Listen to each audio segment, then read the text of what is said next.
కోనేటిలో స్నానం చేసిన తర్వాత రూమ్కి వెళ్ళిపోయేసి మేము స్నానాలు అయితే చేసామండి.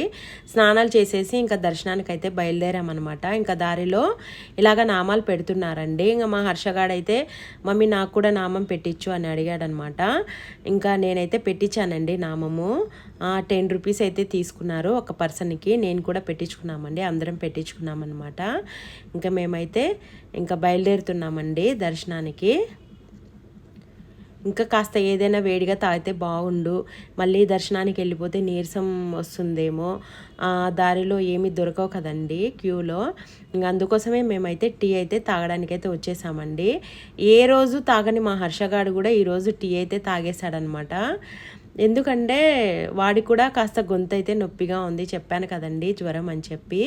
కొండకు రాగానే దేవుడికి మొక్కుకోగానే జ్వరం అయితే తగ్గింది, కాస్త గొంతు నొప్పిగా ఉందని చెప్పిందండి. అందుకోసమే తను కూడా టీ అయితే తాగుతుందనమాట. ఇంకా మేమందరం టీ అయితే తాగేసి చక్కగా ఇంకైతే దర్శనానికి అయితే వెళ్ళిపోయామండి.